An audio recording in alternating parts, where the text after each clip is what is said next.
speak to you now, we have about 87 legitimate legal routes into Nigeria. On the contrary, Mr. President, we have over 1,097 illegal routes into Nigeria.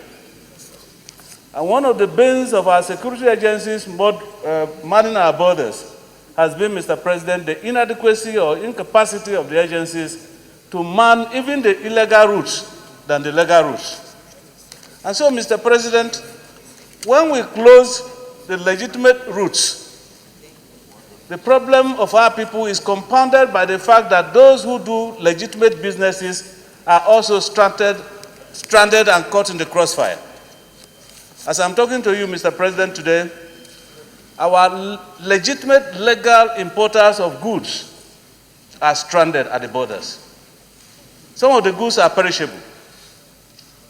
They waste. Even those who have paid legitimate duties, are not even allowed to cross the borders.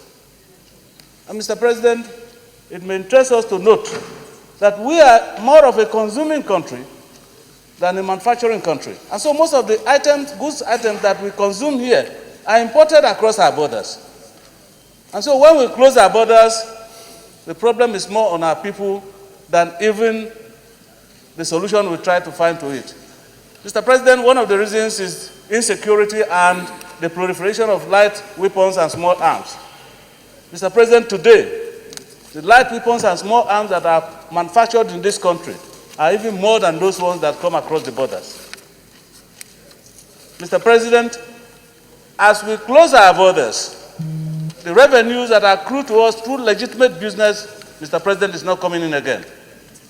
It means, therefore, that activities at the borders will be stunted and stagnant for the period that our borders are closed. This affects certainly our economy and affects the revenue that accrue to our country. Mr. President, like one of our contributors has said here, just a few meters outside the borders, you find Nigerians living across the border. The same thing happens across the Nigerian side too. And so these people definitely will be caught, like I said, by the crossfires.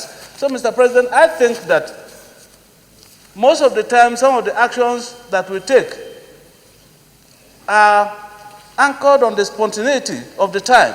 When things happen, we begin to look for solutions. I think the permanent thing to do, Mr. President, is to ensure that some of the things that are imported and smuggled into this country are produced in this country and compete favorably with products from other countries. Secondly, Mr. President, I can tell you today that even the single item of rice that we are talking about, for the past 2 years, Christmases, the people of my constituency eat more of our local rice because we have a vendor in our place of Abba rice, locally produced.